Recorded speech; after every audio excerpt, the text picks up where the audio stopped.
And even a week or so thereafter, I didn't get it.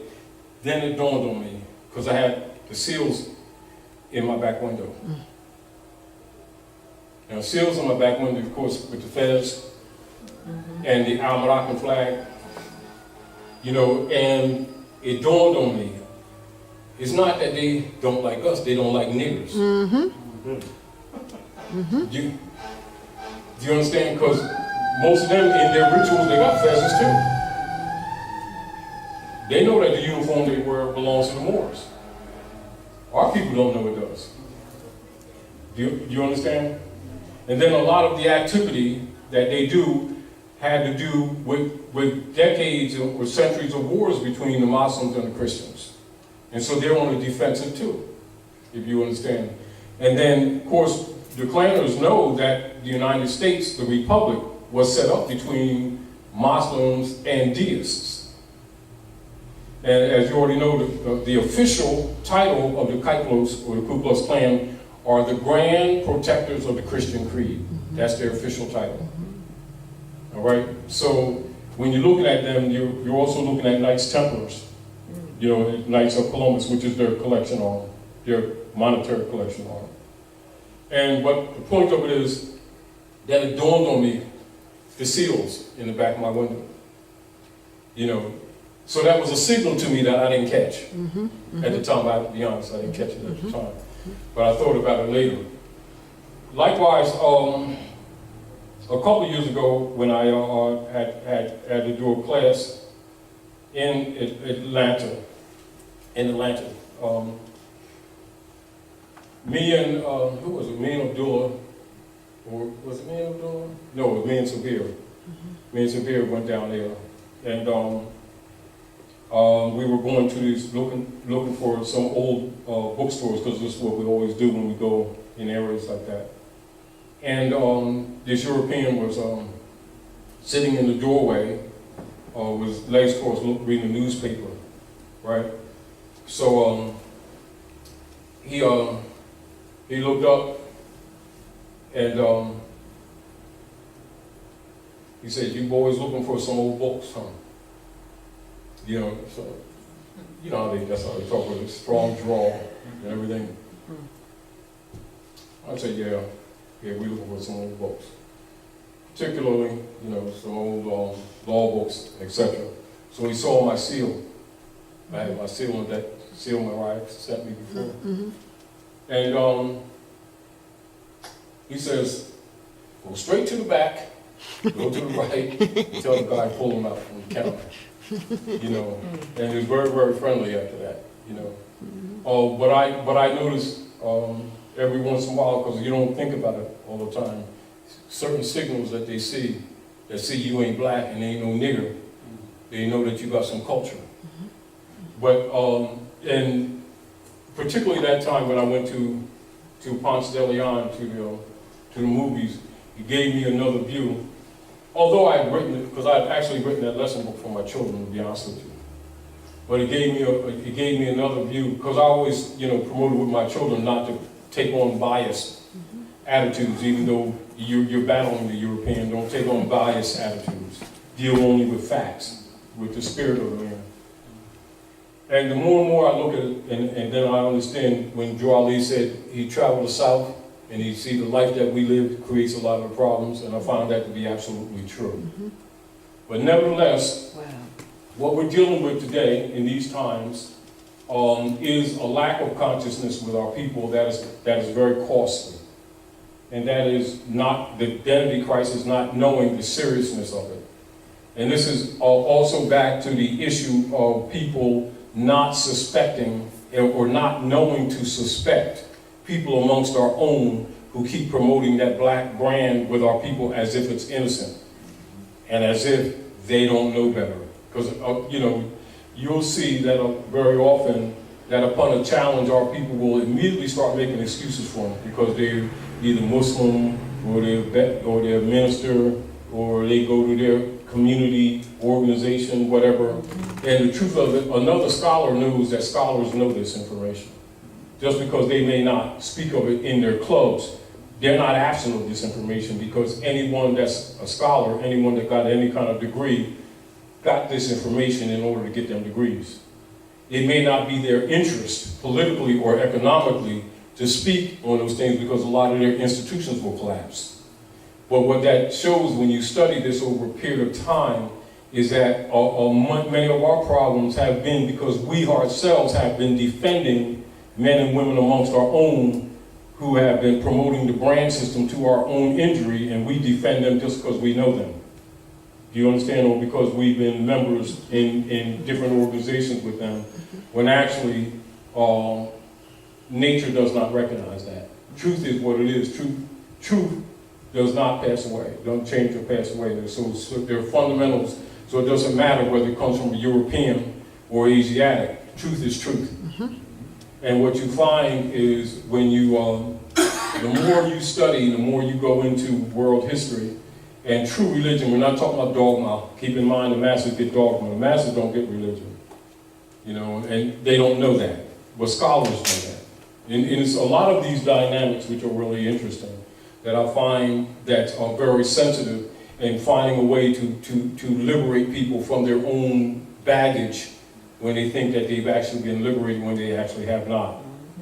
Again, and that's again the necessity of the Dungy case.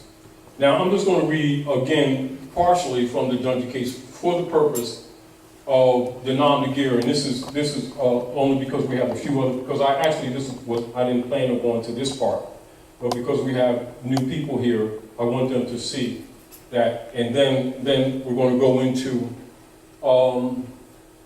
the issue of the reconveyance principle on foreclosure a little bit on the basis of the Nom De Guerre. But let's go to Lincoln defends Moore. Now keep this in mind, we're not going to go through the whole thing, because I'm only going to go through two parts, but I'm going to deal with the etymology of black. And this is to dispel the trolling that has taken place in recent months as it's become more and more effective with people starting to develop.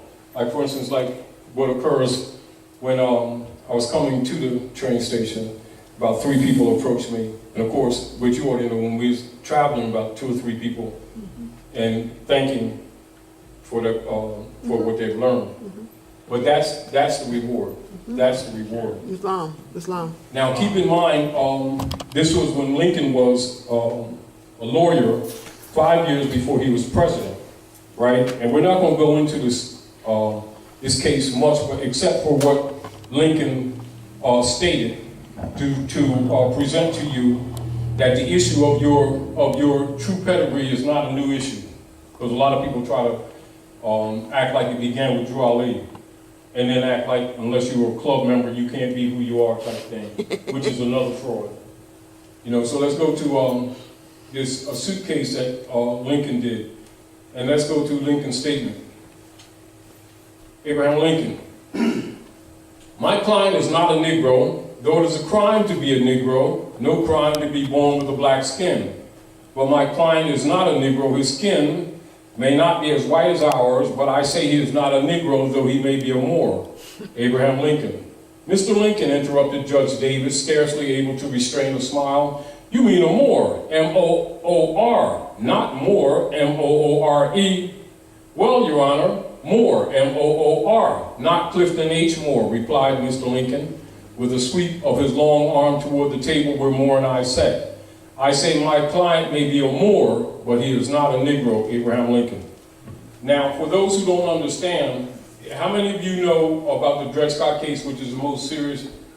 Yeah, that is the most important slave case ever to come before the Supreme Courts of the United States. And unless you've been told by a true scholar, the pseudo-scholars will immediately start talking racism, when actually the issue was status. And so the status was dead, and in law, like say for instance, to make it very clear, because I don't want to go into this but so much, if you come before any court on Earth planet, and you're claiming a name that is not your own, and you're claiming a brand system, or Nom De Guerre. Nom De Guerre is wording or pseudonym. North America is famous or infamous for Nom De Guerre. Nom De Guerre such as Negro, black, colored, Injun, coon, shine, etc. These are in law are called Nom De Guerre. Now, all scholars know that persons bearing those tags, because they're tags and brands, are generally provably of Moorish descent. Those brands were made up by Dutch masters, mostly from the East Dutch Company. That's where it mostly originated from. And it was practiced by the Europeans to tag their defeated Asiatics. Those were Africans who were defeated. So when you want to see either the Africans, they're also referred to in international law as Moriscos, or in Moranos.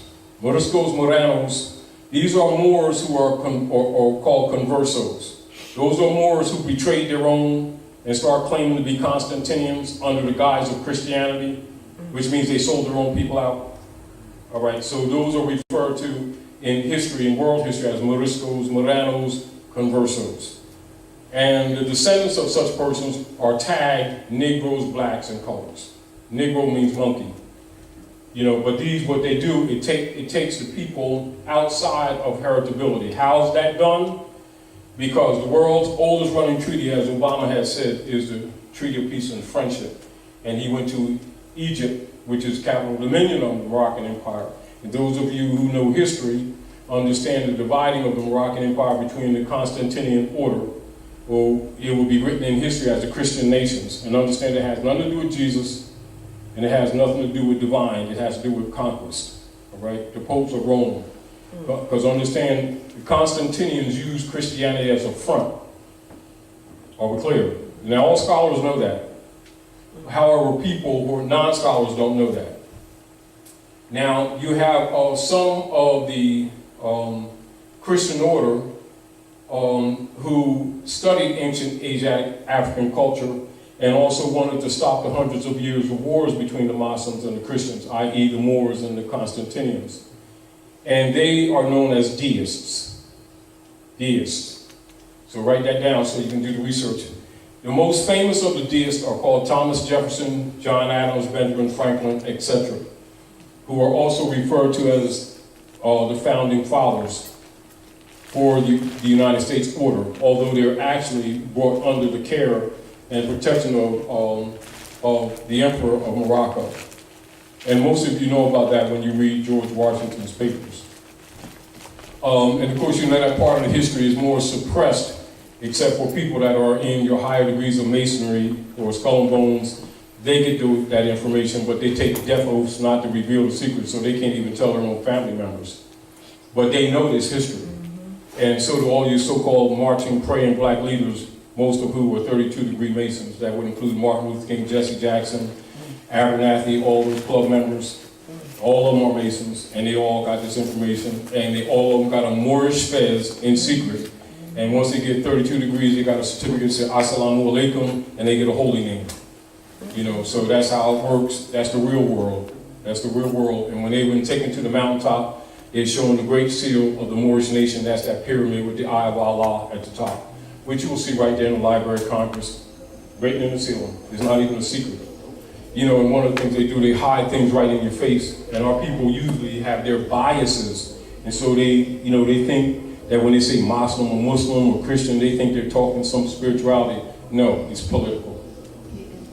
If you understand what I'm saying to you. But the deal of it is, the treaty is supposed to break that mystery system and liberate people. And it's to make peace between the Constantinian world and the Muslims, i.e. the Moors. And as you already know, when Queen Isabella and King Ferdinand of Aragon and Castile merged their kingdoms from Al-Andalusia when the Red House fell. And the Red House, this is why they even used the Red House in Masonry. The Red House is the Alhambra. And then they set up the Global Estate Trust to control and to administer over all conquered Moorish lands. You know, so when you go into your war records, or anywhere around the world, doesn't matter, you'll see the dividing of the Moroccan Empire. You'll see British Morocco, Spanish Morocco, French Morocco. And this goes on right here down. And so it was necessary for them, in order to maintain what you call conquest or servitude, to create the Nom De Guerre brand system in order to remove the people from descendability. And all they needed was a few generations where the people actually forgot their bloodline. And then they would start taking up these things because their parents and friends would be saying that they're green people and orange people, and it doesn't matter what color you are, and they start actually thinking this is reality, not knowing it was designed to steal their birthright. You understand? And now some people who get woke a little bit think that because they come back to Islam, religion, or Judaism, both of those are Asiatic religions, you understand? That they thought that they were actually coming back home or getting out of the Europeans' colorable jurisdiction, when in fact that's not. It is the bloodline. Without the honor of your mother's father, it don't matter what you claim, you have no right of estate. And this is what's been going on. Now, and so again, for those of you who've done any studies in jurisprudence, and then logically if you've done studies in jurisprudence, you understand jurisprudence is the science that treats of positive law. But in logic, you recognize, you're taught of the different systems of law, positive law, to recognize, to distinguish from color of law, which is operative here. And those of all also who know the history understand the history of Abraham Lincoln and when he bankrupted the United States Service Corporation that Benjamin Franklin had set up in France to deal with the enumerated powers. So I'm just hitting on some of these things to put you on key to understand the politics that you're dealing with today. And this has much to do as to why they have suppressed original article of Amendment 13 with its 20 sections, and why the children in the school systems only get the 2 sections right now, but all scholars know about the 20. You understand? And so while that is not the subject matter, I'm saying that for the benefit of people who come here new so that you can do some research on your own, so you can understand the major theme on why we're hitting on these things. And as you already know, we can't do in one lecture or even in 2 or 3 lectures undo what Rome has done for years. However, it is the duty and responsibility of all scholars, no matter what walk of life, to tell the truth, because they all have these degrees. Right. Meaning, like if I was talking to a rabbinate, a rabbi and rabbinate, and talking about the history and the Gnostic degrees, it'd be no conflict unless their members, their bill payers were around. Their bill payers were around, they start talking about sin and, get thee away from me and the devil and all that kind of stuff. But they're not around, there's no argument whatsoever, because they're Gnostics just like I am. Same thing with bishops from the church. Same thing with, imams from the mosque. But then when they get out amongst their club members, they start promoting hate. They're like their God is better than everybody else's God, and they start pulling up toothpicks and sticking each other, and all that kind of stuff. And talking about his love and Jesusness. I'm telling you, you can meet some of the most hateful people that do stuff to people in the name of religion, because it ain't religion in the first place. They're dealing with dogma, So again, what we want to encourage you to do is do research and understand that the masses do not get religion. The priesthood have kept religion for themselves and have made little clubs and have been ruling over the people. And all of your politicians are high priests. Islam, good brother. All your politicians are high priests. All the people in these houses that they're accusing God and Jesus and Muhammad of, they're all high priests. Are we clear? Clear. And one of the disadvantages that the masses have is that they keep thinking that these people, because they go around saying Jesus, God, Allah, Moses, Muhammad, that their spiritual agenda is different. No, all of that's political. In secret, all of them are Gnostics. In secret, all of them got Qurans, Uaspi, the 4 Vedas, Bible, Septuagintas, Latin, Septuaginta, Hebrew, etc. And all of them know that the 7 golden candlesticks in the book of Revelation and the 7 circles around the Kaaba when Muslims make the Hajj is exactly the same thing. And they got these people sticking each other with toothpicks and mad at each other and create a bunch of secularisms, and they're raping the people, got nice suits on, $3,000 suits, nice airplanes, fly all over the place, delivering the word. Well, it's what they've been doing, they've been getting over forever, you know. And whenever the prophets come to liberate the people, it is the priesthood who murdered them. Ain't no mystery devil that murders the prophets. It's always been the priesthood. From Muhammad, they ran Muhammad out. Yeshua, this is why they even had the Nicene Council and changed his name in order to deceive the people from the real history. You know, knowing, but yet in the secret societies, one of the first lessons they'll give them is Ruth the Moabitess, his great-great-grandmother. And knowing that Jesus was Moabite, you know, he was a Moor too. You know, and so the descendants of the same bloodline think that they're green and black people and purple, and light skin orange, and don't matter what color, they don't even know that's their same bloodline. And so he came amongst his own, they received him not. Now they got Roman names, which are Nom De Guerre. Rome has hypothecated all their estates, present tense and future tense. That means all inheritances. And this is the hypothecation that you'll see when you go into congressional records, when it's talking about Franklin Delano Roosevelt with the birth certificates after they ran through another corporation shell. That's what that's all about. So I'm just throwing that at you so that you all understand that all that stuff is related. All right, and also to remind you that when Woodrow Wilson met with the Jesuits and a lot of the lords of London, of the Lord Governors, they're called Lord Governors, London off Jekyll Island, Georgia, it was the purpose of solidifying the unum sanctum policy. And so a lot of people get caught up in, you know, whether there's gold or silver coins, which is actually surface argument.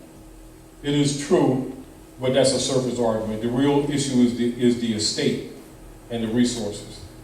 You know, it's sort of like getting people to argue about the oranges and the apples off the tree in the basket to avoid arguing about the roots of the tree in the ground and the ground itself.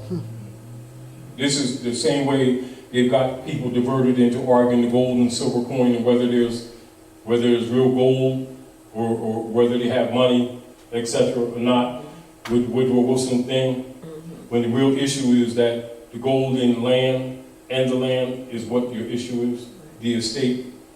And this is again where the identity crisis and the Nom De Guerre come from. Now, in argument, so I'm going to go into just the etymology of black, and then we're going to go into,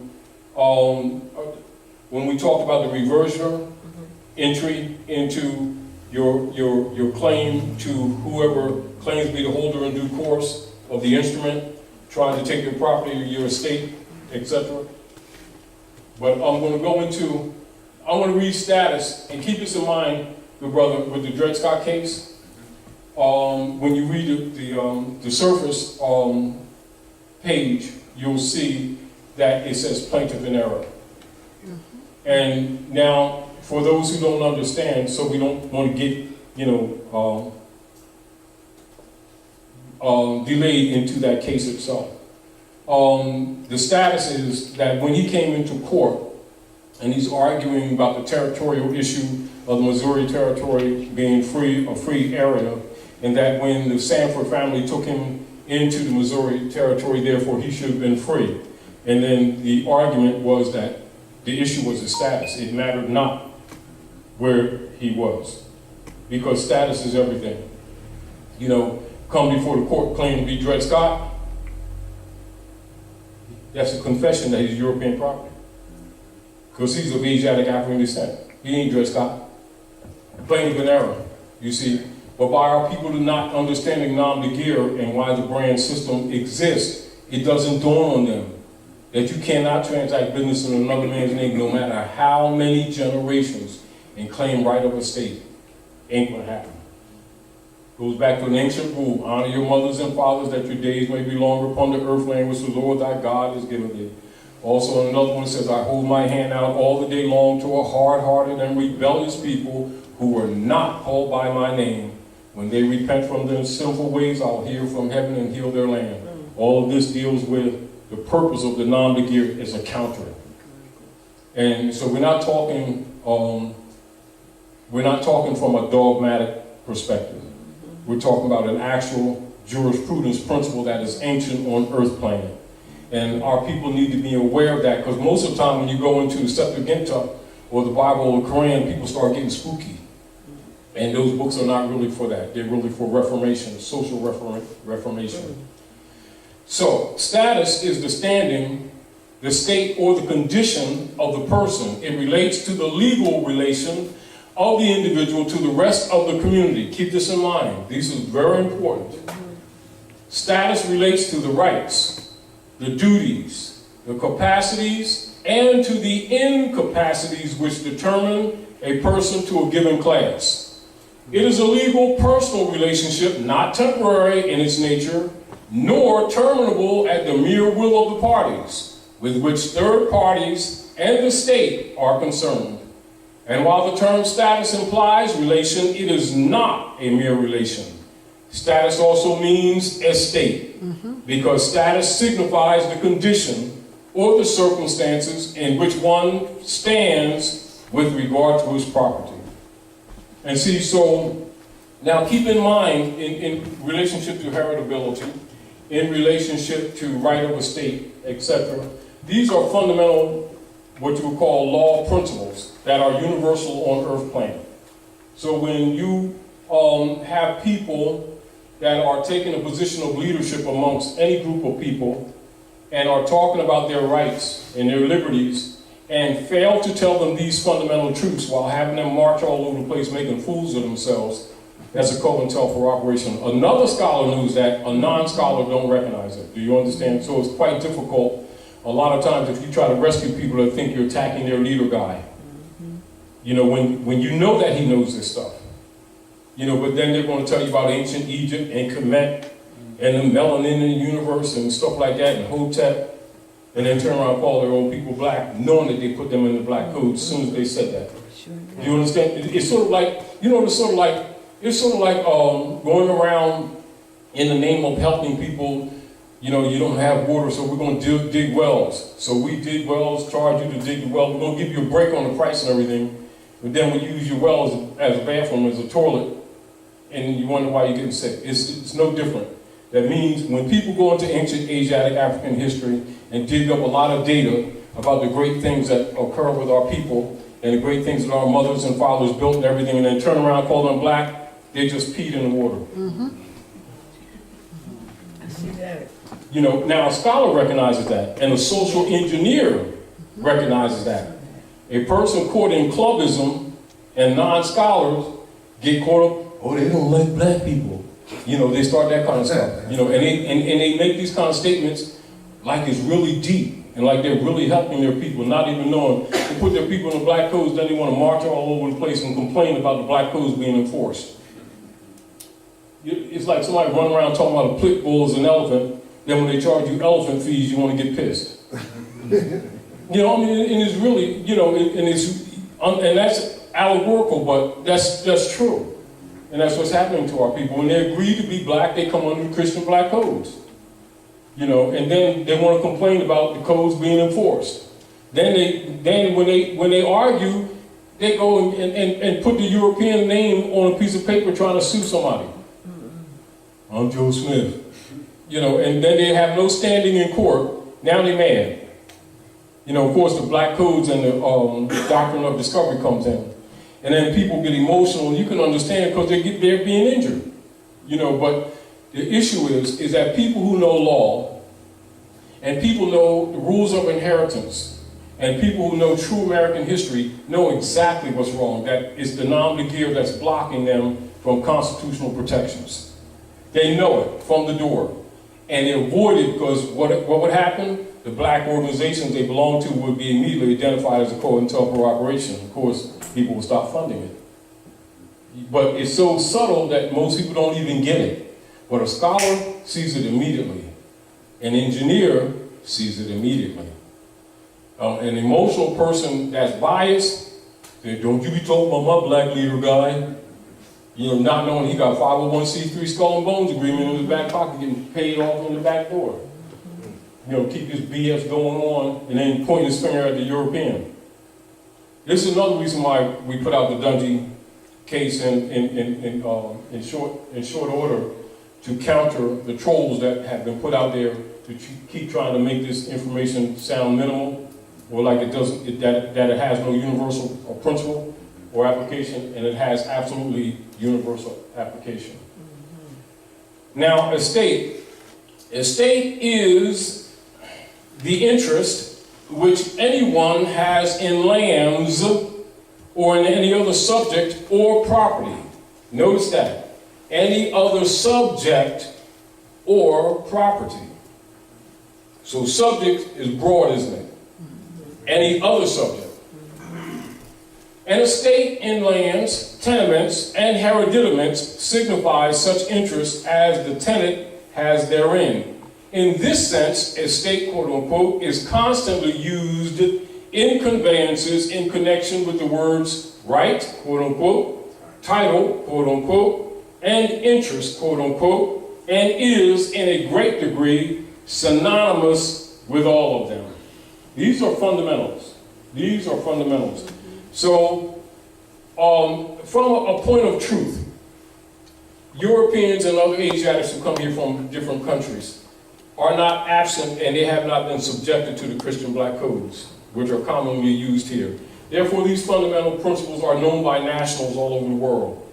So logically, not coming under the black codes, they can come to the North Gate and begin to make economic progress even in bad times, in the worst of neighborhoods. And our people haven't figured it out, not knowing that their status is dead.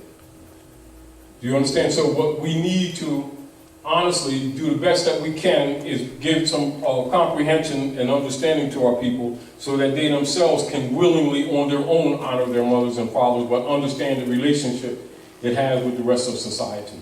And that is not a mere or minor relationship. It's very important. If they fix that, a lot of the other stuff would fall in place overnight. But we know that due to training, etc., that most people aren't willing to change their position. And they stay in the black codes, and then they keep marching and starting some new black organization to deal with the black codes that they keep agreeing to. So, again, that's why it pays for us to deal with scholarship to try to clean this mess up. And so we're going to go into the etymology of black, and then we're going to go into a rebuttal in relationship to your estate, and an estoppel. Etymology of the word black. The word black is an adjective. First rules classification of the word into its proper matrix. The matrix actually means womb, that actually means mother, that actually means part of speech. All right, so the first thing you do when you're looking up any word is you put it into its proper matrix or proper part of speech. This is third grade grammatication. Keep that in mind, because some people will try to make this stuff sound like it's complex. This is third grade grammar.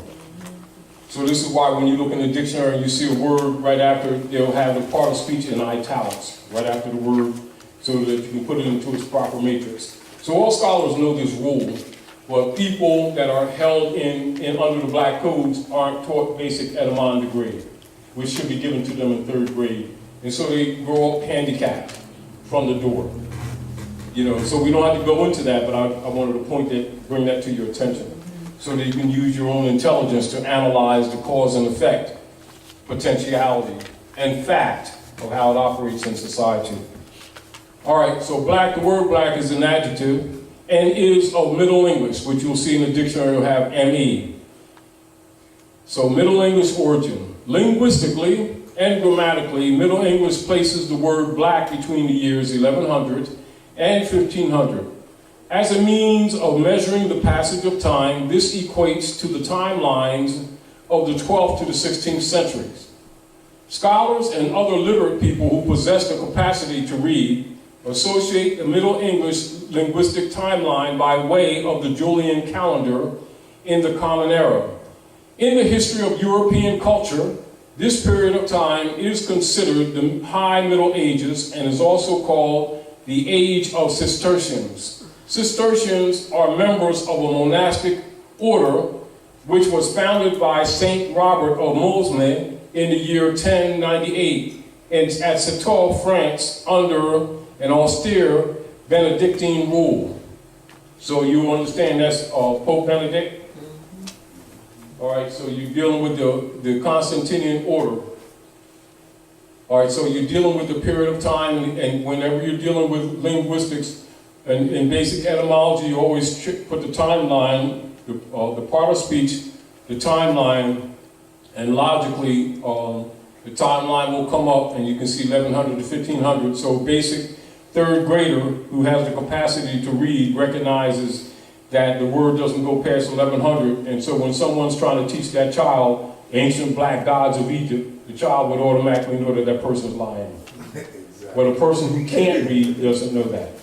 All scholars know immediately that that person is lying. A non-scholar logically would not.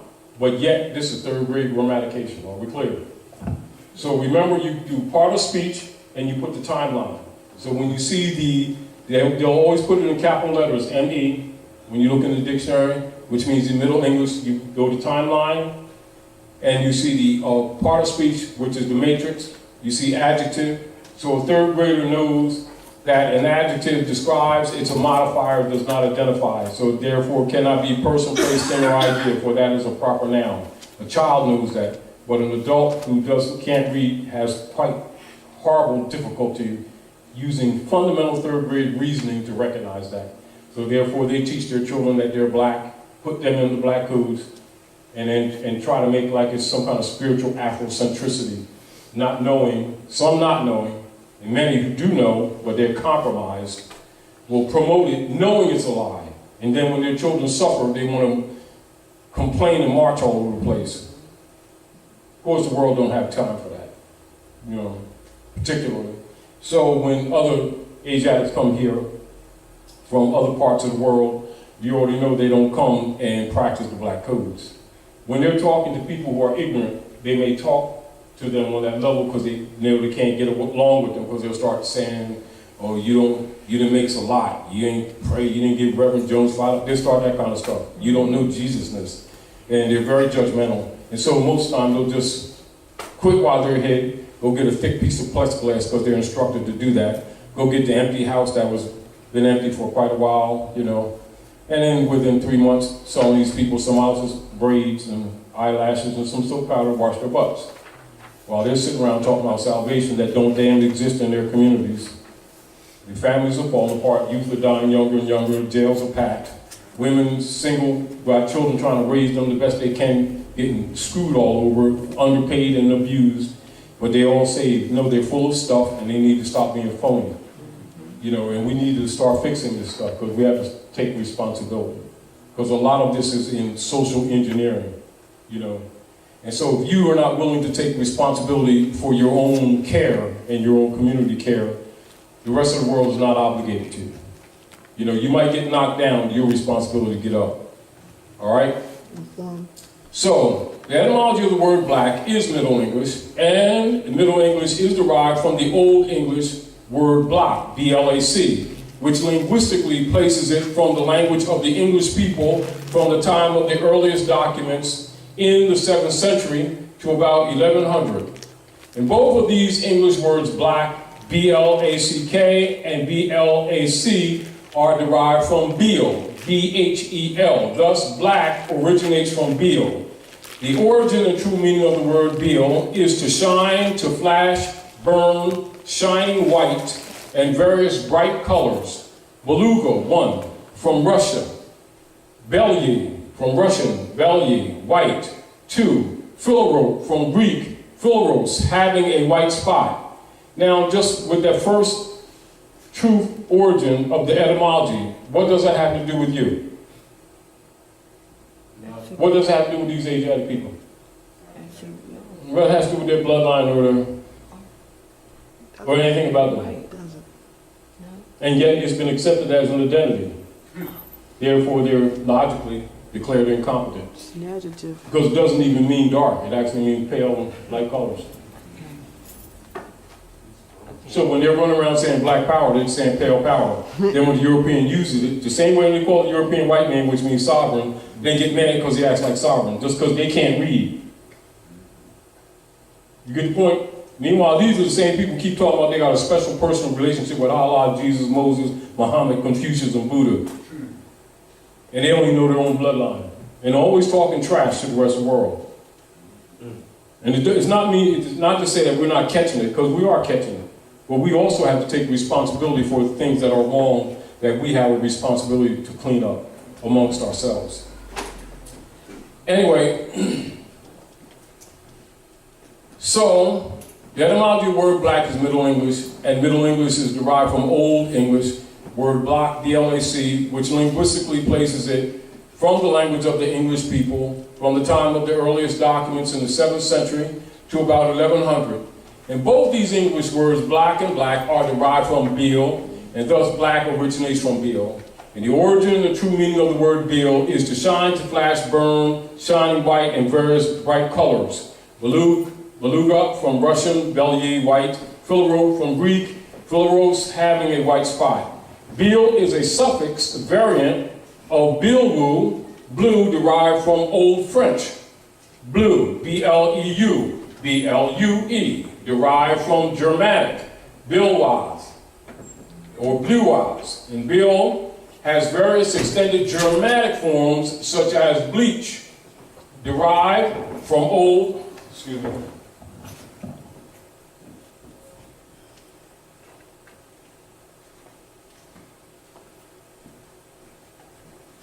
English bleikjan, which means to make white.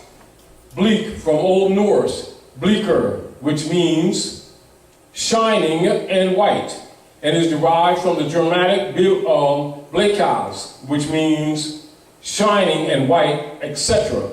Important derivatives of Beal are blue, bleach, bleak, blaze, blemish, blind, blend, bland, blind, blank, blanket, blush, black, flagrant, and flame.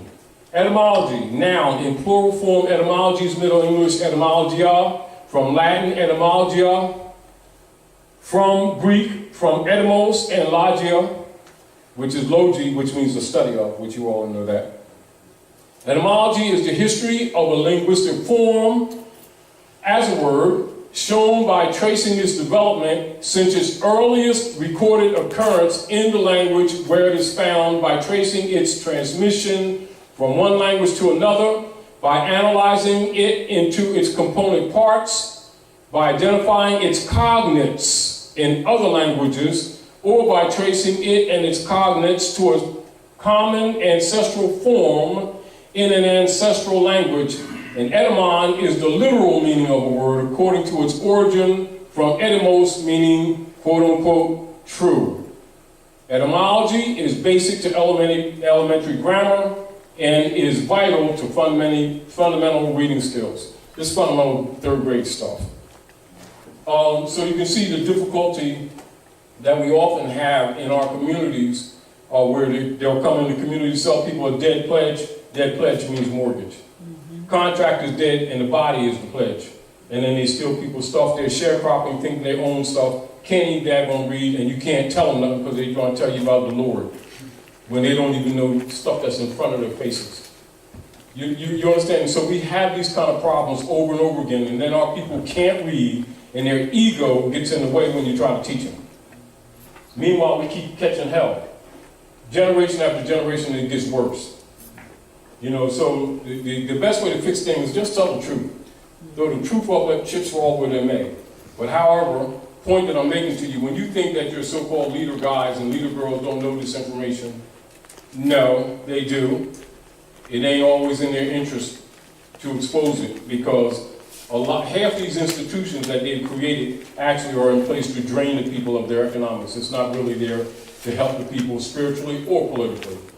They keep them begging and marching and praying while they get raped. And where the European ain't raping them, they rape them. They do it in the name of the state, and then others doing it in the name of Allah or Jesus, whichever flavor of the ice cream that works with them. And this is what the prophets came for, to liberate the people from these opportunists. Because those are the major passwords that are used by all of them. They hide behind the prophets. They do things not with the prophets and not with the divine, but in the name of. In other words, they tell you they got a delegation of authority order to collect finance from you, from the broke gods who always happen to be broke. And people have been falling for that too. I mean, a child would recognize that, but for some strange reason, adults have difficulty. They think that Jesus actually is broken, God is broken, Allah is broke, always broke. You know, which makes them subject to the IRS, of course. But anyway, so let's go to an argument that one would make in relationship to a rebuttal and an estoppel. How many people know what an estoppel is?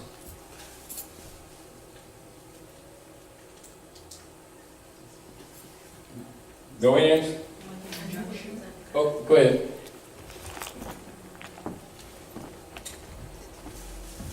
It's something to put in place to, I'm not really sure. I mean, I've used the term, let me clear that up, because, you know, I want to be correct, because this is a science when we're doing this, and so I didn't bring my book, but I can look it up for sure, you know, that's how we can do things. Go on your law book and look it up then. All right, I will do that. Estoppel is simply like, if there's an assumption, if there's an assumption on someone that makes a claim, right? An estoppel is essentially you're presenting an affidavit or a statement in truth to stop or to rebut or to interrupt that claim and to state the facts for the record. Okay, that's in a synopsis what it is. All right, go ahead. All right. Go, come on. So let's get word for word. All right. The principle that precludes a person from asserting something to, wait a minute, hold on. Something contrary to what is implied by a previous action or statement of that person, or by a previous pertinent judicial determination. So, whatever is set for the record, meaning that if someone has made a claim or entered into a record, a statement, or say against yourself or an estate or something like that, or made a claim, that is like technically like a rebuttal. So this is the fact, dismissing the claim that's thereby stated. Like if somebody say, Nyla, we own your car and we're coming to get it. And you start arguing the amount or something like that rather than doing a stop and say, no, you do not. I own the car, or the car is, I'm steward of that car, etc. And I did not give up my right to it just because you falsely transferred the original manufacturer's title of origin to the corporate state without letting me know that, which is a fraud. So I'm claiming right on my estate. That would be an estoppel. Do you understand? Would that be placed, estoppel, would that be placed on top in the affidavit, or in the affidavit, in the body of the affidavit, or is just the, I mean, how would you put, you know? This is an example. So this is an example, all right? Now, The term, I'm saying. yeah, now, I mean, James told me to share this. This is an estoppel that he currently is using for an alleged, and I want to analyze this with you all too, all right? Now this is, as you already understand, Wells Fargo Bank. Now you see that NASBM 2 World Savings Bank Incorporated versus James Warren. You see that? All right, now, what do you see in those first two, in that first line? What do you recognize in the law of contracts that you see in that first line? That you would argue for purpose of rebuttal, and estoppel. Wells Fargo Bank, N.A., SBM 2, World Savings Bank Incorporated. What do you recognize immediately? That's not, Because the World Savings Bank. Besides the caps, I recognize that they've transferred, there's another party that have not entered into contract with. Immediately you recognize There's two parts. third party interloper. Third party interloper, yeah. So, third party interloper, so immediately from the very beginning, you got law argument to dismiss the claim, don't you? Islam. What happens if you miss that and don't claim it? It's waived, isn't it? Yes, Any right not claimed is waived, isn't it? yes. So this is essentially an estoppel. Are we clear? Islam. So 90% of the time, when if you get an instrument from the corporate states or agencies, if you understand how to read, or if you understand basic jurisprudence and basic right of inheritance, right of heritability, and the hypothecation that has taken place unlawfully, you would argue that, wouldn't you? Islam. What occurs if you argue amounts? That's not the argument. Say again? You're in error, Why? because it's a state issue, it's not about money. All right, if you argue amount, that means you agree that the contract is valid. Oh, Because it's not an issue of amount, it's an issue of principle. Are we clear? And the issue whether or not you, me, or anyone else recognizes fraud from the door and know to argue the fraud. That's Are we plaintiff. clear? That's plaintiff in error. Plaintiff in error. All right. What is the problem that usually occurs with our people in arguing these issues? 9 times out of 10, they make the argument in the European's name. Yeah. Right. So that's Jane Warren. Are we clear? Which automatically makes them state property. So it's automatically hypothecated, isn't it? Now, you know, over this last year, because of the accelerations of things that have been taking place in North America, and by the Asiatic nations starting to dump the UST bonds, which were put in place after the Civil War to convert their private debt onto the descendants of the Moors under the tag black people and slaves, etc., which is the basis of the United States corporation's economic system, is the U.S. Treasury bonds that was established after the Civil War. This is what Pope Francis was talking about. Are we clear? Now, knowing that, you already know that that's one of the fixtures in political operations of administrative powers that are being used by the corporate states to steal your birthright and your estates. So if you understand that, you understand also where your arguments should be, don't you? You see? You make no assumptions otherwise. Are we clear? Islam. So, now, partially from some operations that the corporate operatives of the agencies were using would be pursuant to Pennsylvania Commonwealth's appellate rules of procedure, right? That's 102-301, emergency appeals procedures in relationship to the misrepresented foreclosure procedure associated with the designated surety assets. Now you need to know what's being said right there. What is being said right there in that first 3 lines? Pursuant to Pennsylvania Commonwealth's appellate rules of procedure, 102-301, emergency appeals procedure in relationship to the misrepresented foreclosure procedure associated with the designated surety assets and the property on the land deemed as 11 Delancey Place near the incorporated town of Downingtown, Pennsylvania, Commonwealth of North America. Any comment? Any analysis that you're making in there? About the surety. You're right. All right. What is the surety assets? What is indeed the surety assets? You are. We are. I mean. All right. Now, we already identified, Dr. Nayela already identified third-party interloper with the World Bank. Right? Yet Wells Fargo is making the foreclosure through a third party, which is an admission they don't own it. Right. So if they're not the holder in due course, how can they foreclose on what when they're not a holder in due course? Can't. So what happens if you don't recognize that because you can't read? Called latches.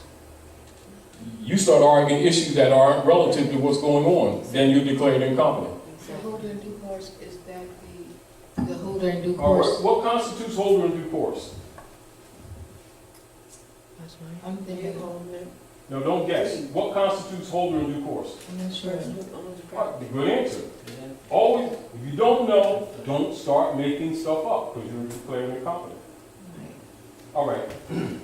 Holder in due course is one who holds the original mortgage and the promissory note together, never separated, and can produce that for the record. As a matter of fact, that's what must be produced when they move to court to do a writ of execution. If there's a writ of execution executed without presence of this instrument, those instruments never separated, then it's a fraud. That's what you should be arguing. Can I say Are we clear? If it's I have a student now, and they just, from 2002-3, and they just sent me something in August the 3rd in reference to, I forgot what they call it, when they try to take your money. Gardacy. Be very clear. Let me suggest something to you right now.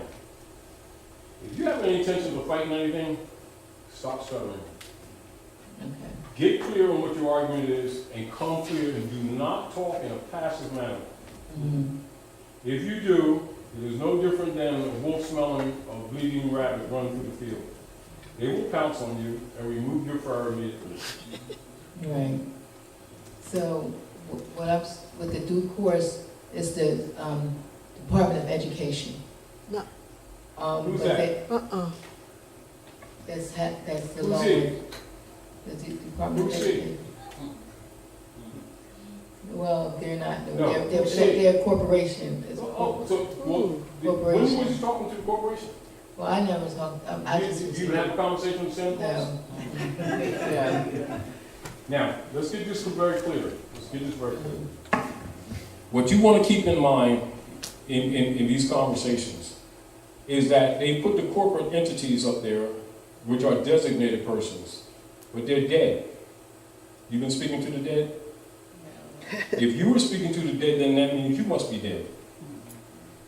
You see? So you don't talk to a corporation. What man or woman has a claim against your estate? Can you name anybody? Well, they've been communicating with you. Did you find out who you're talking to? I haven't spoken to nobody. I want you to recognize what's happening. I want you to recognize what's happening. This is what happens. When you start interchanging with them, and you don't start pulling the mask, the corporate mask off of them, they know they got you. From the door, pull the corporate mask off the communicators. Why? Because they're dead.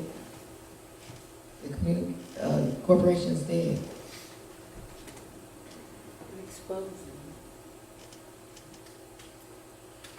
Corporation can't talk, can't do anything. It's an inanimate thing created on paper. It is a man or woman that must move to court to claim that he or she has a claim against your estate. Or you're indebted to him or her. If they don't present themselves, you can't face your accuser. At that point, it's denial of due process. The same principle on how people understand this stuff, the tickets. They was traveling down the street and everything, right? And they saw this flash. I don't know what that was, right? So they have these cameras on poles, right? Right? Now, if you understand how things work, and you go into court, and you're the magistrate, right? So it say, we got a picture of you going through the lights down there on 5th and Doodle Street. Right? Oh, you do? And there's camera and all that kind of stuff. Come from this angle and that angle. I'm gonna put them on the stand so I can testify. So I can question my accuser. Well, you can't question the camera. Well, okay. Throw the case out there. You just beat them. This is why they keep training our people that corporations are persons, and you start believing and you grow up like that. Do you understand? Start living with the living and not with the dead. All right? Keep that in mind.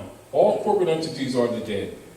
This is the reason why they will put the name that they address you with in all capital letters, because they are declaring you a corporation. They're attacking your estate through the corporate entity, which represents your estate, not you.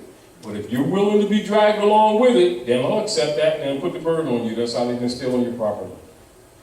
Good, brother. My question would be, okay, say in the statement, quote, the payment statement, it's in all caps that your name is. But when they send you this paper It's not your name, with a name that sounds like yours. See, these distinctions, get used to it. The reason we're discussing this is because we're talking Nom De Guerre.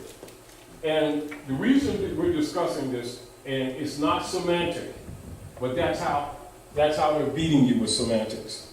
So when we bring these to your attention, you must pay attention to that, and you must change your language. At every point, not unlike in a boxing ring, at every point that you're in the middle of a fight and you feel like taking a selfie, expect to walk back to the corner with a black eye. Do you understand what I'm saying to you? So when you put your hands down, pop, they jumped me. No, not really. Do you understand what I'm saying to you? One of the ways they beat people is they'll address the estate that it was set up by the popes of Rome. The estate is the Global Estate Trust. That is called the straw man that you see in the Wizard of Oz. That's the all capital letters. So when you see that, and they'll do it on the mail when they send it to you to the address that they'll claim to be yours, if you agree that the address is yours. Not my. When you say my, possessive. So they created one jurisdiction. And you say, that's my name, created another jurisdiction. It's because it's not your name. That is a private Sister QB trust belonging to the Jesuits. But if they get you to start saying it's you, then you accept the debt. All right? So what you must always refer to it, separate from yourself. So let's look at this. James Warren Bey, the living sentient man, appellant and beneficiary of the James Warren estate. See? Might sound wordy to you, but you've just separated the living from the dead. See, they approach you in death and then drag the living in. That's what's called vampirism.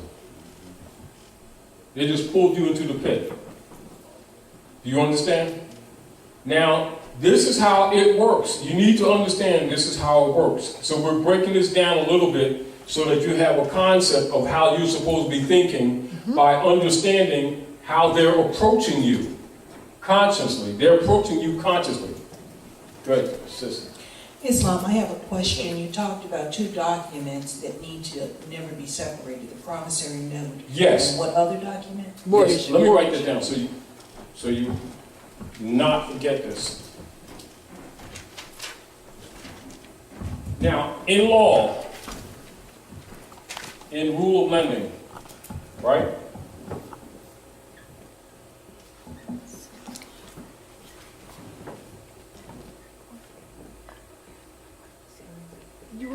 You ain't never had none. Because I ain't give you no check unless they gave you a check. Did they give you a check? Mortgage, right? One. Mortgage. And two.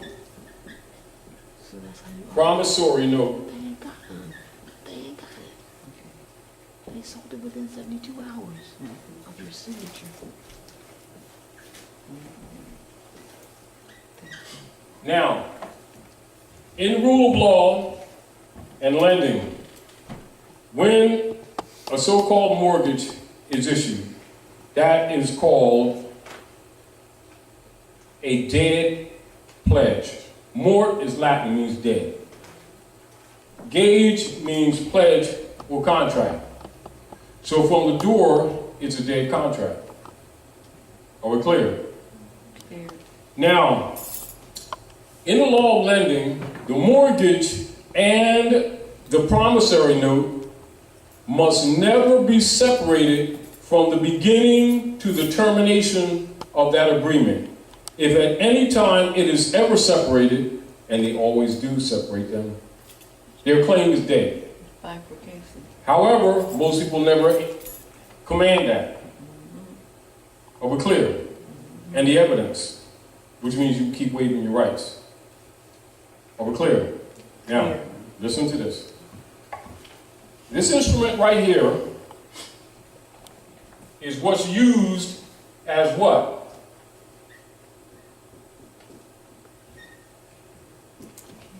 I can't see that far. I can't see it. Surety. What's that? Surety. Surety. What's surety?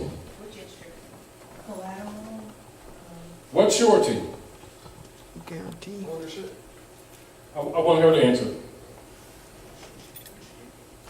I would say collateral or a pledge of property against. All right, you need to know exactly what surety is. You got your law book out? Nah, I didn't bring it tonight. Surety is, He got it.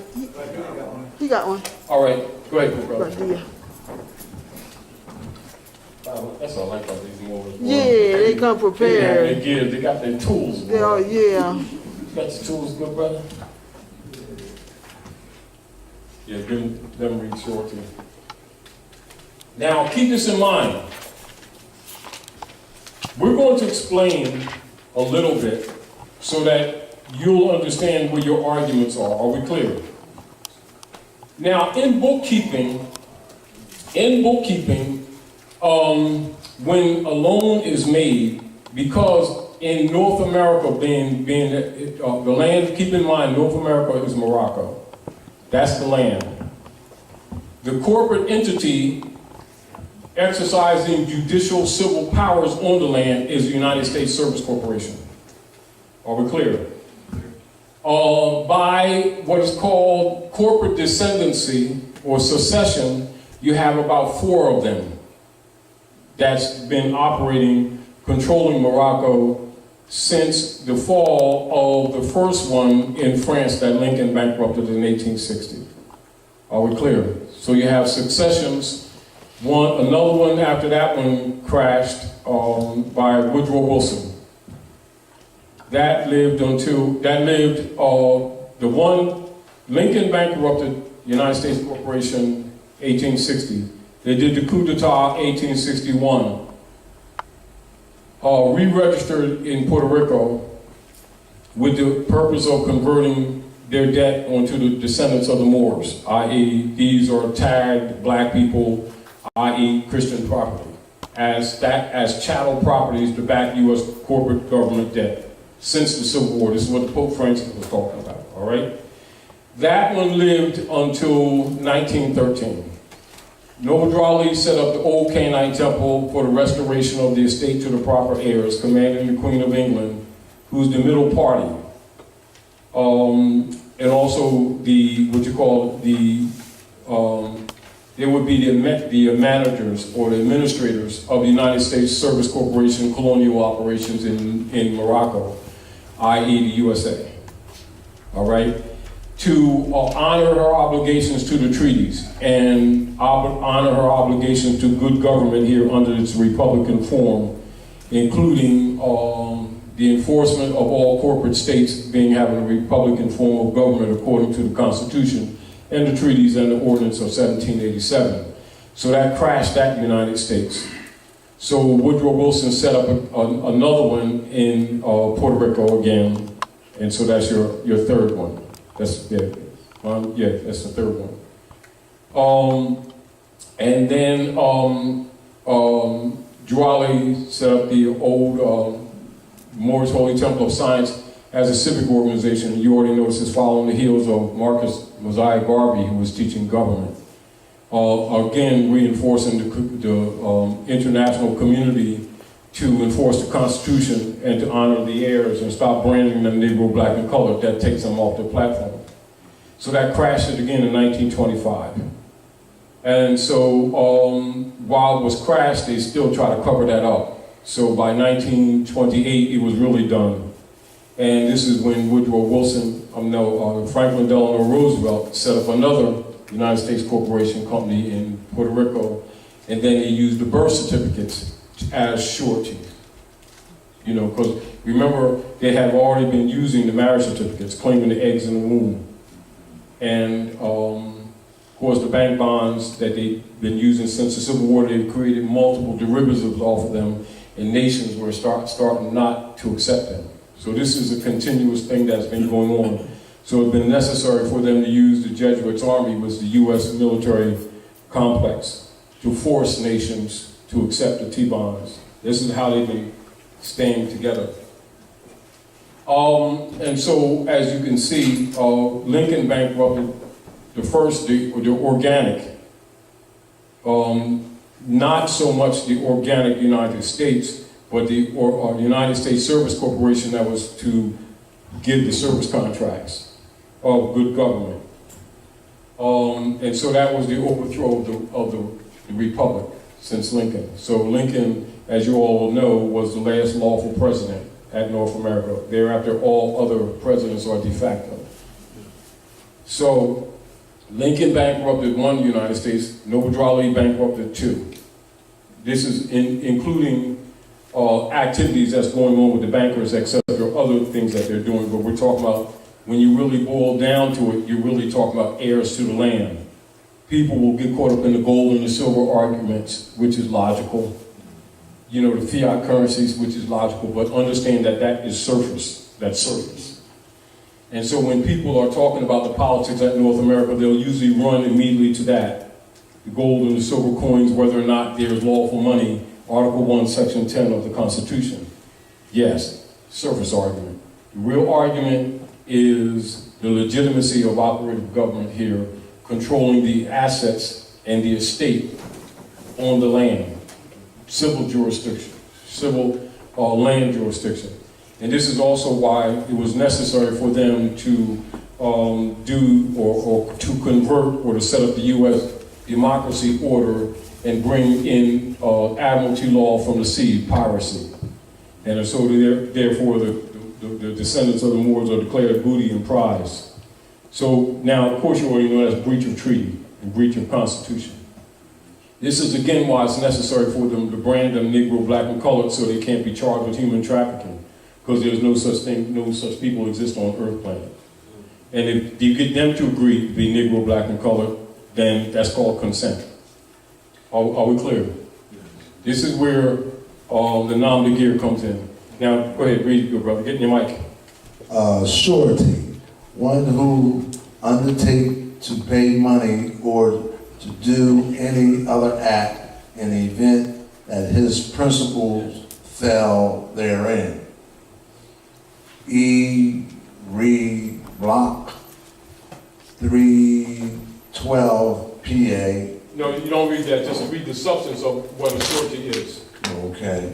One downs with his principles for the payment of the sums of money or for the performance of some duties or promise, and who is entitled to be indemnified by someone who's ought to have paid or performed if payment or performance be enforced against him. All right. Anderson versus now, True. All right, leave the law cases out, because we need people to understand what it is. All right, now look, in bookkeeping, keep this in mind, you all. In bookkeeping, the promissory note, the reason why the corporate operatives separate the promissory note is because the promissory note would constitute the surety. Are we clear? The promise to pay. Are we clear? Islam. Now, because Now this is where the gold and silver issue and what the abrogation of the gold clause comes in. Due to the fact that under a color of law, they abrogated the gold clause. This is what Wilson did. This is what the Congress did after they murdered Lincoln. Keep this in mind. Then keep this in mind also, one of the arguments that was being made on behalf of the heirs, the true beneficiaries of the estate, was called the Bureau of Refugees, Freedmen, and Abandoned Lands, loosely referred to as Freedmen's Bureau. Amongst other properties and restorations, he was supposed to be given some of the land back, 40 acres and a mule, plus finances to build whatever is necessary and supports. And of course, the Kabbalists wasn't having that. This is another reason they murdered Lincoln. Are we clear? Because they would have had to give probably most of the land back. Are we clear? Mm-hmm. This is also why original article of Amendment 13 was suppressed and is suppressed. Are we clear? All right, now, keep in mind when you all go into congressional records, and you all have this, that prior to 1913, that all property at North America was held like this. What? Look, y'all. I love you. Free and clear. Three. This will be called what? Excuse me.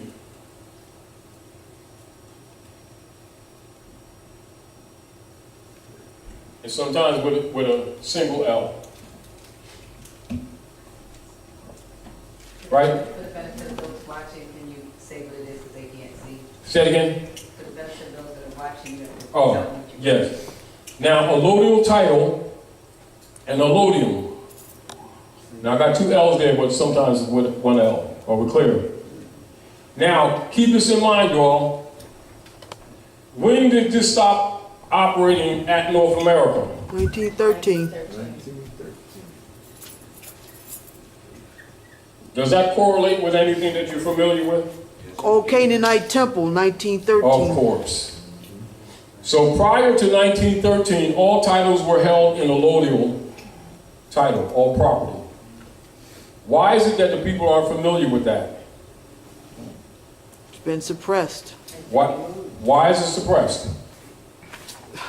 Somebody's getting something in Because the you pocket. cannot have the heirs to the estate thinking properly or making a proper claim.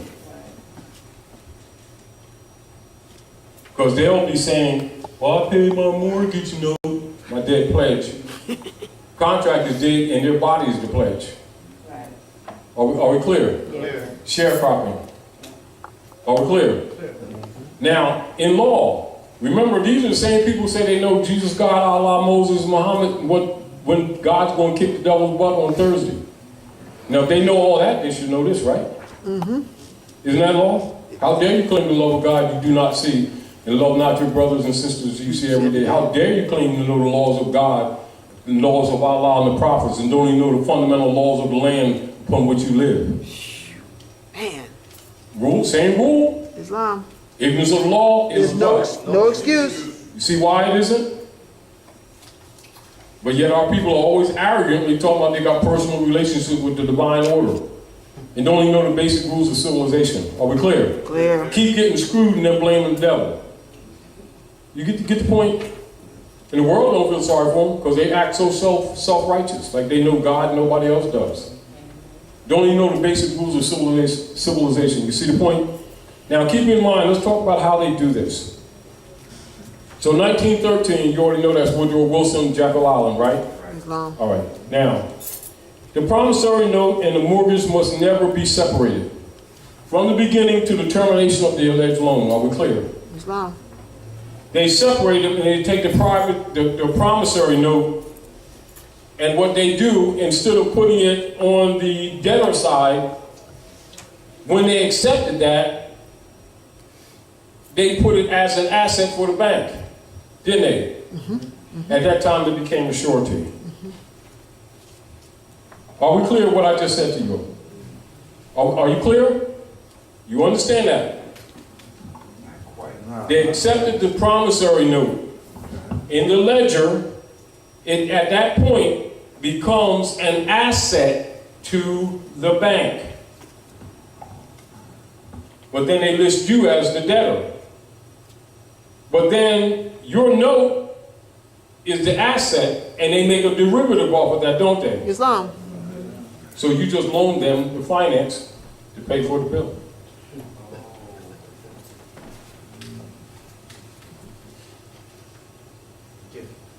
And you still don't own the bill. You're still a tenant. Now, do you understand when you go into law? And when it goes into 95, subsection A, that we talk about in the reversion, right? Where the discharge and the set-off debt belongs to the United States Corporation and its subsidiary, not to you. This is why it's necessary for them to create the straw and to get you to accept the debt when you don't own it, when you should be reclaiming. What would you be looking for? Write this down.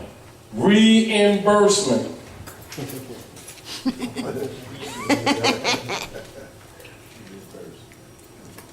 Remember when they was doing the sheriff sale in 2011, and we did that thing? Yeah, the rally. Reconveyance. Yeah. Some of the questions that were asked in there was based on understanding this. That's when the Congress sent that $160 million up, trying to pacify the people. When then we said that she wasn't going to give them a continuance. Right, right. Yeah, they wouldn't talk to me after that. I know. Anyway, but it's understanding this principle. Are we clear? Now, a holder in due course, whether you're a person who's running a bank, or you're a person who owns a law firm, or even a collection agency, and they're coming at you saying that you owe them $2.50, making that statement in law, they're saying in law, I am the holder in due course. Are we clear? Are we clear? Are we clear? Yes. What they're saying in law is that I have in my possession both of these instruments, not a copy, not some pay scale. Do you understand? That I have the mortgage and the promissory note. And that such and such person, debtor, has failed to meet his or her obligations to the debt. Without saying that you've taken the promissory note and made it a surety, which makes it an instrument, and then you made it fungible. There you go. Look up that word, fungible.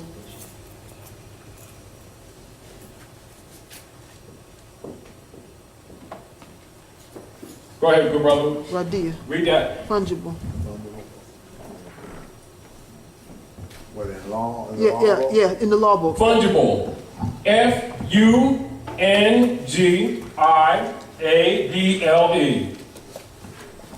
What does fungible mean?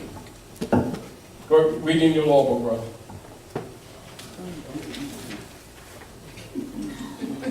Now keep this in mind. This is an estoppel. All right? And then we're going to go through this, but I want to show you what's in it so you understand what you're looking at. Are we clear? Are we clear? And make sure you share this with your family members or people that you know who really don't understand this stuff. But yet they be signing these papers all day on time. Yes. I want you to mic. Islam. Like, how do you counter that? How do you dispute that? At that, How do you dispute it? Yeah. This estoppel is a dispute. This is an example. I haven't read it all the way through. This is an instrument that's actually in operation right now. Was issued to them. We can have go. Yeah. All right. Now, and so he wanted to share this with people so that whatever good it can do you in concept. See, because the deal of it is, and I tell everyone, if you want to help someone who does not understand. Do you understand? And make it clear as you possibly can. Because actually, all of us are tied together. Islam. Are we clear? Islam. And you've got to understand that that's a truth in nature. Regardless of what your beliefs may be, that's how nature operates. And one of our greatest self-injuries is not recognize that divine truth. Are we clear? Islam. So I'm talking or sharing this information to stimulate your will power. Keep this in mind. This real lecture is actually on stimulating your willpower. Because it is your willpower is the great anti-venom to the dark priesthood. You have no other power. So don't get caught up in, let us pray and march. It ain't gonna work. Not that it doesn't help. It makes feel good. Take a drink after you do it though. Make you feel better. But in reality, it is really divine will.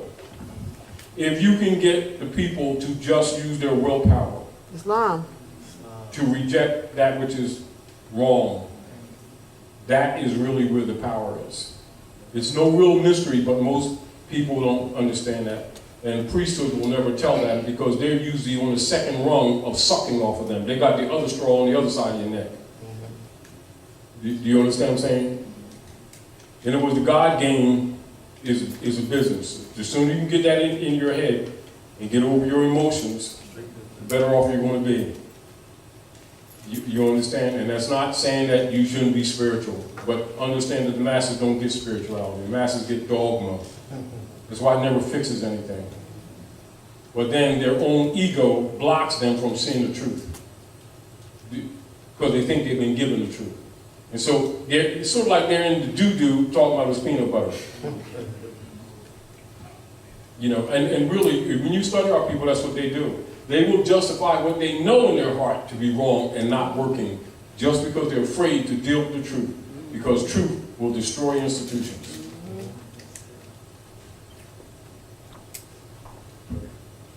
I've got a question, correct me if I'm wrong. So from what I'm understanding is that a mortgage wasn't supposed to be no more than 9 months. And people have a 20 and 30-year mortgage.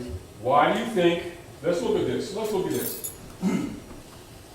Naila came pick up, and I said, oh, Dr. Naila, I didn't realize you had a new car. Because I didn't see that one.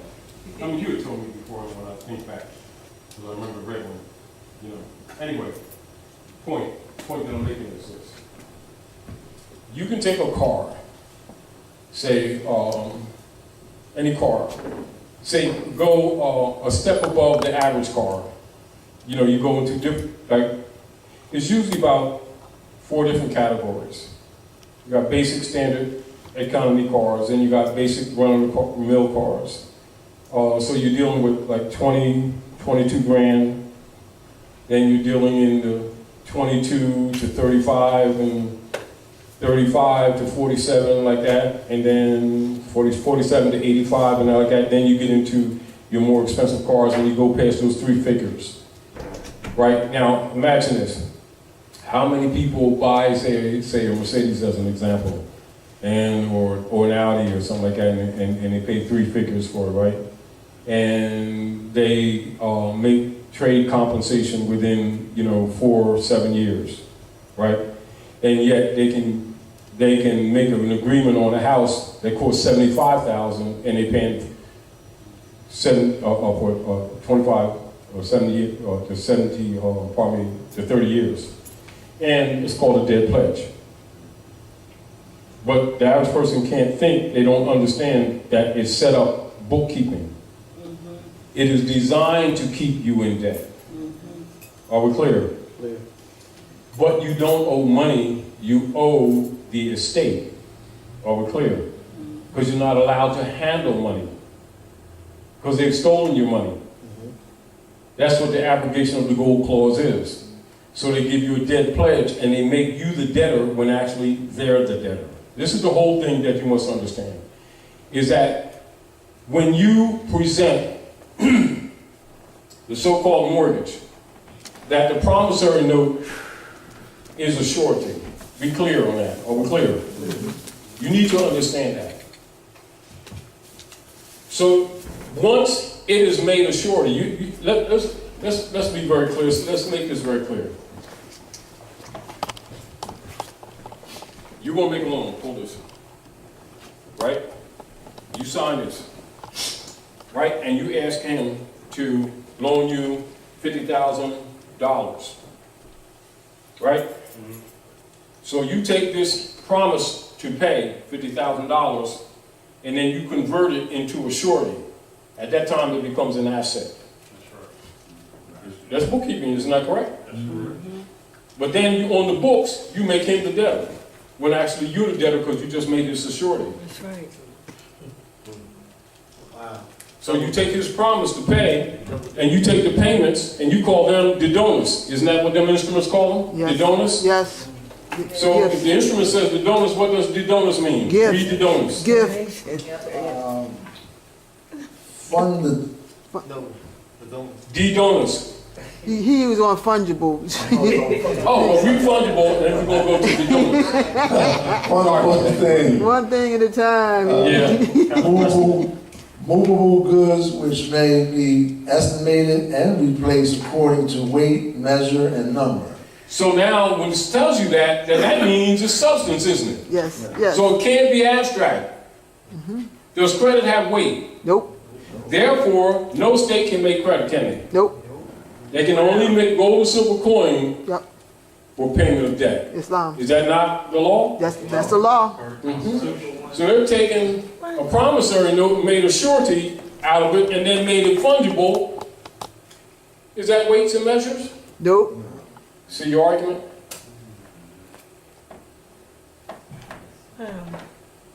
But if you can't read, you miss it. We've been bamboozled. Are we clear? Clear. Now, keep in mind, these are bound. They must never be separated from the beginning to the termination of the loan. But they've separated and made a surety out of this and then bundled it and made it fungible and put it on the stock market and generated finance on your signature. That's it. See how it's done? I'm explaining to you, like you hear a lot of people say, well, they take your signature and make money out of it. That's a lie. They've taken your signature as a surety on that instrument and then put it on the stock market and generated finance for themselves. At that time, they just violated law. Mm-hmm. That's where when we did shortization the other week when we were here and why we did it. Now you got layers, right? You got the identity crisis with the Nom De Guerre, Smith, Jones, and Johnson. These people of Asiatic descent, transacting business in European name, which automatically makes it state property. Then you didn't enforce the Constitution. Islam. Right? That's right. By using the private commercial paper, which is called fiat. And you start calling it money when it's not money. It's really credit against your own estate. So by necessity, they assign themselves as what? Trustees. Or what? FOFR. And to protect themselves in law, within 72 hours, they usually sell it to another party, third-party interloper. How many people ever got a mortgage and then in short order, they send you a note that you got another mortgage company? Yes. Third party. Always, always. Third party. But for some reason, they still getting a piece of the action. Are we clear? Now, and so they list on the mortgage instruments the donors. Now read the donors. D.I. D.I. It's two words. It's two. D. D, E, and then D-O-N-I-S. D donors.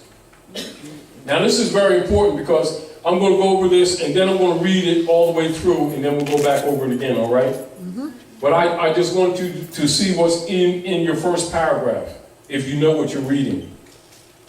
Are we clear? So you need to understand what's going on, what's happening, in order to understand why this is an estoppel. They understand, quick, read it. De donis.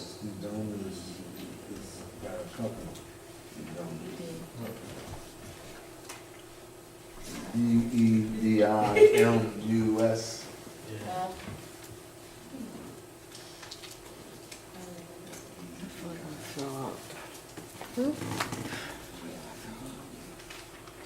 No, that should put fire in your belly to start a fight. What are you talking about?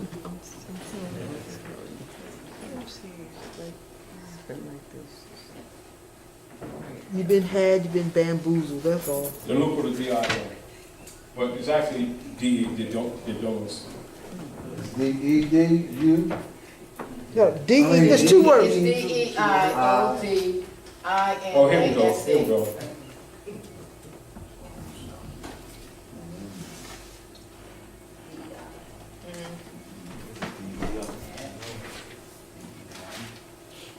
I have it pulled up here. Do you have it? Yes, sir. Go ahead. That's right.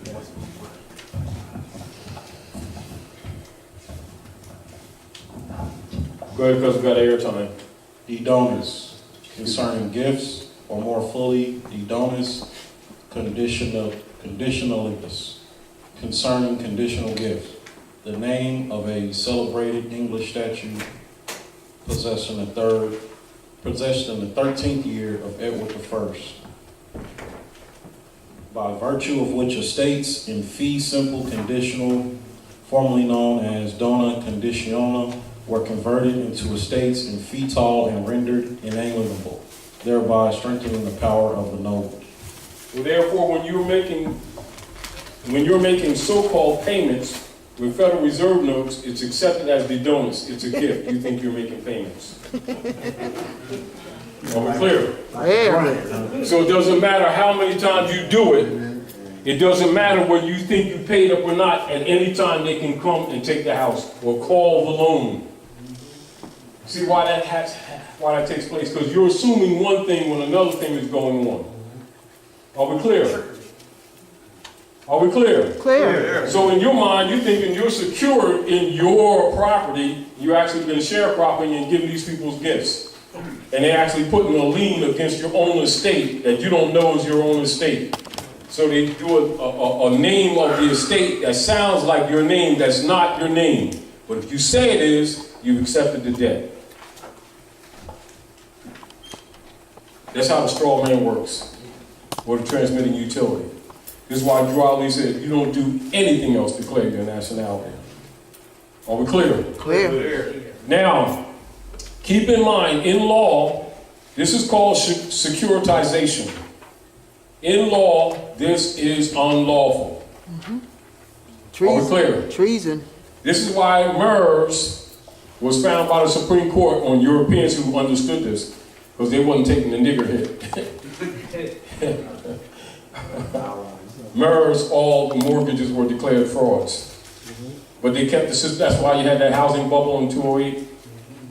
Because Europeans were coming back at them to protect their estates. They knew our people couldn't read, so it wasn't really us. It was really the middle class Europeans being dissolved, and they weren't taking the hit. And so they started suing them.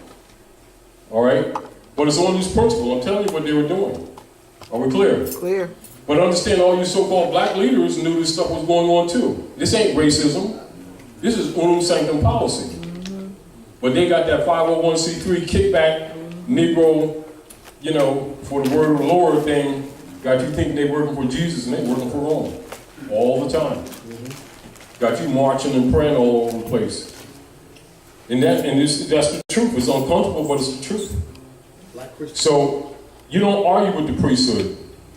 Show their tricks. You understand? You don't argue with a con man. Show the people how the 3-card Molly works. And you leave the corner. If the people don't lynch them first. You understand? But it's up to you to save yourselves. All right? It's up to you to save yourselves. So keep this in mind, because I want you to think on this, because this is very important. That these instruments must never be separated.